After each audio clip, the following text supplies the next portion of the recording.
ముఖ్యంగా press meet పెట్టడం ముఖ్య కారణం చాలా రోజుల నుంచి పాపంపేట అక్కడ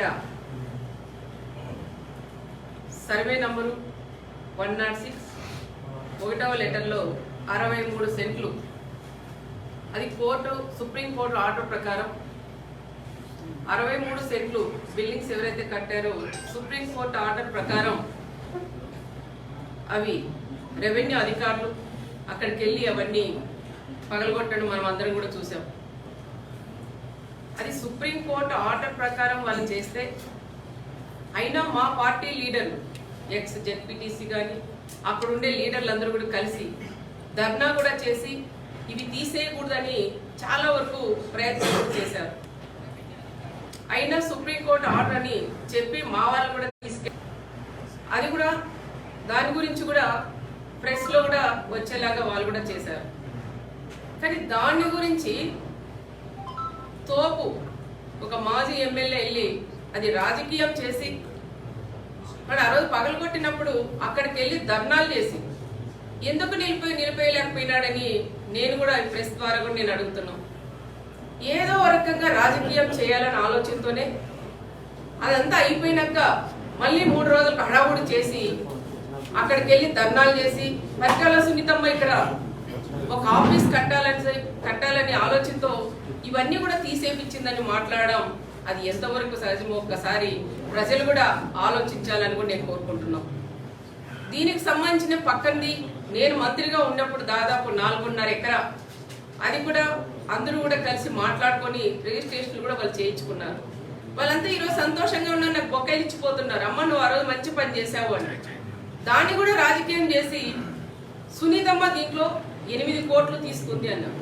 నేను ఛాలెంజ్ చేస్తున్నాను తోపు బ్రదర్స్కి, నా కుటుంబం ఇట్లా పెట్టే కుటుంబం కానీ చేయి చాపే కుటుంబం పరిటాల కుటుంబం కాదని ప్రతి ఒక్కరికి కూడా తెలుసు.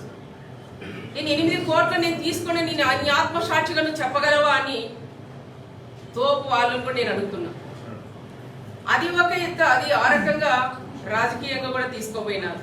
దానికి నాకు ఎటువంటి సంబంధం లేదు. దాంతో ప్రకారం మళ్ళీ ఇంకొక ఆయన అంటాడు, చిన్న తోపు రెండో తోపు వచ్చాడు. జేసీబీ నైట్ టైం వెళ్ళినప్పుడు మళ్ళా సునీతమ్మ ఏమన్నా జేసీబీ పంపించిందా మా ఇల్లు పగలు కొడతారని భయంతో ఆందోళన చెందుతాడారంటారు. తోపు బ్రదర్స్ ఒకటే చెప్తున్నా, జేసీబీ పంపించి ఇల్లు తోపియాలంటే హైదరాబాద్ లో ఉండే నీ బంగ్లా తోపిస్తారు కానీ ఇక్కడుండే నా కార్యకర్తలు కానీ ఇక్కడుండే పబ్లిక్ కాదని ప్రత్యేకంగా వాళ్ళకు కూడా నేను హెచ్చరిస్తున్నా. ఇల్లు లేదని దొంగేడుపులు ఏడుస్తారు. హైదరాబాద్ లో బిల్డింగులు ఉన్నాయి, ఆ బిల్డింగులతో ఏమన్నా జేసీబీ సౌండ్ వింటే సునీతమ్మ ఏమన్నా పంపించిందేమో నువ్వు భయపడతావు కానీ ఇక్కడ ఉండే ప్రజలు ఎవరూ భయపడరు. తమ్ముడు మేము చెయ్యేసుకొని ప్రశాంతంగా నిద్రపోతారని వాళ్ళకు కూడా నేను ప్రశాంతంగా నిద్రపోతారని వాళ్ళకు కూడా నేను తెలియజేస్తున్నా. దాంతోపాటు ప్రతి ఒక్కటి రాజకీయం చేసేది తోపు బ్రదర్స్కి ఒక అలవాటు. ప్రభుత్వం ఉన్నప్పుడు ఒక రకం చేస్తారు, గవర్నమెంట్ లేనప్పుడు ఇంకొక రకంగా తోపు వాళ్ళు ప్రజలందరినీ రెచ్చగొట్టేది మనం అందరికీ కూడా తెలుసు. నిన్న మొన్న ఏ మీటింగ్లు పెట్టినా ఏ ప్రెస్ మీట్లు పెట్టినా ఒకటే చెప్తా అంటారు, టీవీ బాంబు గురించి మాట్లాడతారు. టీవీ బాంబు గురించి మాట్లాడినప్పుడు కార్ బాంబు ఎందుకు గుర్తు రాలేదు ఆమెకి? ఇక్కడున్న మా అమాయకులైన ఒక ప్రెస్ సోదరులు అక్కడ దాదాపు 24 మందిని పొట్టను పెట్టుకునింది, అది మీరు కాదా? మరి ఇది మాట్లాడినప్పుడు అది ఎందుకు మాట్లాడలేకపోయినారని నేను కూడా వాళ్ళని అడుగుతున్నా. దీనిలో మాట్లాడేకేమో ఏదో పరిటాల కుటుంబం వీళ్ళని ఇబ్బంది పెట్టి టీవీ బాంబు పెట్టి బలి చేసిందంటారు. మరి అక్కడ కారు బాంబు పెట్టింది ఎవరయ్యా? దాంట్లో కూడా మీరు ముగ్గురు కొద్ది రోజులు జైల్లో కూడా ఉండొచ్చినారు. ఒక్కసారి మీరు కూడా గుర్తు పెట్టుకున్నారు కూడా నేను తెలియజేస్తున్నాను.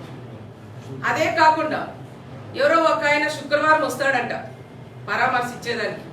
ఆయనకు కూడా ఒకటే చెప్తున్నాం, మా జిల్లాలో కారు బాంబు టీవీ బాంబులు అనేటువంటి మర్చిపోయారు, మళ్ళీ మీ వాళ్ళు గుర్తు చేస్తున్నారు. ఆ వచ్చే ఆయన కూడా ఏం చెప్పంటే సూట్ కేస్ బాంబు గురించి కూడా ఒక్కసారి మాట్లాడి నా మండలంలో కూడా అడుగు పెట్టాలని ప్రత్యేకంగా మాజీ సీఎం గారు కూడా నేను చెప్తున్నా. ప్రతి ఒక్కటి కూడా మీరు రాజకీయం చేస్తే మా దగ్గర కూడా రాజకీయం చేయడానికి మేము కూడా సిద్ధంగా ఉన్నాం. అవి అవసరం లేదు.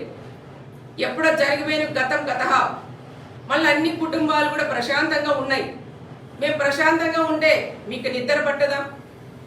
ఈరోజు గంగల భానుమతి గారు కానీ, కనుముక్కల చెన్నారెడ్డి కూతురైన ఉమా గారు కానీ, మా కుటుంబం కానీ, మా 3 కుటుంబాలు ఈరోజు ప్రశాంతంగా ఉన్నాం.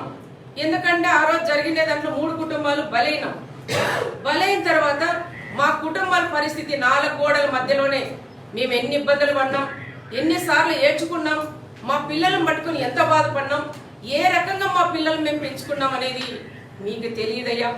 అది మాకు తెలుసు.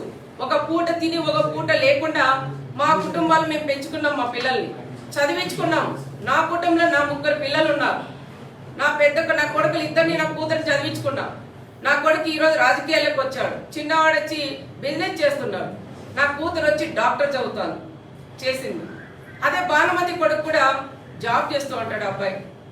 మరి కనుముక్కల వాళ్ళు కూడా ఆ ఫ్యామిలీలు కూడా తల్లి తండ్రిని అందరినీ కూడా అన్నదమ్ములు కూడా పోగొట్టుకొని ఆ కుటుంబం కూడా బాధపడుతుంది. మేమన్నీ మర్చిపోయి ప్రశాంతంగా ఉండి 10 మందికి సేవ చేయాలని తప్ప వేరే ఆలోచన మా కుటుంబాల్లో లేవు. ఫ్యాక్షన్లకి దానిలన్నిటికీ ఇప్పుడు పుల స్టాపులు పెట్టి మా పిల్లల్ని మంచిగా చదివించుకొని వాళ్ళు కూడా అన్ని రకాలుగా కూడా బాగా చేస్తున్నాం. మరి మా కుటుంబాలని నీ రాజకీయం గురించి ఈరోజు మా కుటుంబాన్ని ఎందుకు లాగుతున్నావని తోపు బ్రదర్స్ కూడా నేను అడుగుతున్నాం. అంటే మర్చిపోయినవన్నీ మళ్ళీ గుర్తు చేసి మళ్ళీ రండి, మీరు ఫ్యాక్షన్ లేక రండి, ఏదో ఒకటి చేయండి, మేము దాన్ని రాజకీయంగా వాడతామని మళ్ళీ తోపు బ్రదర్స్ ఈ ప్లాన్లు కూడా చేస్తున్నారు. దయచేసి నేను ఒకటే చెప్తున్నా, భానుమతి గారికి కానీ అదేవిధంగా ఉమా గారికి కూడా ఒకటే చెప్తున్నాం. ఇలాంటి వాళ్ళు కాకమ్మ గోమ్మ కథలు చెప్తా అంటారు. ఇవన్నీ నమ్మొద్దండి, మళ్ళీ ఇటువైపు చూడొద్దండి. ప్రశాంతంగా మన కుటుంబాలు కూడా బాగున్నారు.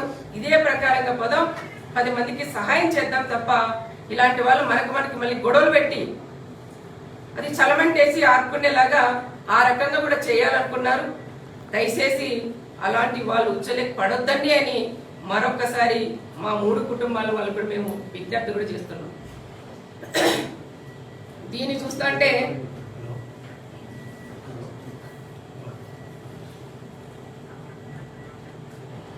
అధికారంలో ఉన్నప్పుడు మాత్రం కనుముక్కులలో కానీ గంగలలో మాత్రం కనపడరు. అధికారం పోతేనే వాళ్ళని తీసుకొని వచ్చి ముందర పెట్టి వాళ్ళతో మాట్లాడేయడం, ఏదైనా మీటింగుల్లో పోతేనే రండక్క కూర్చొని పెట్టని అనడం, ఈ రకంగా కూడా చేస్తాంటారు తోపు వాళ్ళు. మరి అధికారం ఉన్నప్పుడు, నువ్వు ఎమ్మెల్యేగా ఉన్నప్పుడు, మీ నాయకుడు సీఎంగా ఉన్నప్పుడు ఆ కుటుంబాలను నువ్వు దగ్గర తీసి ఒక చైర్మన్ పదవి ఇప్పి లేకపోయావా, ఒక ఎమ్మెల్సీ ఇప్పి లేకపోయావా అని నేను తోపు వాళ్ళకు నేను అడుగుతున్నాను. ఆ పని చేయవు. కానీ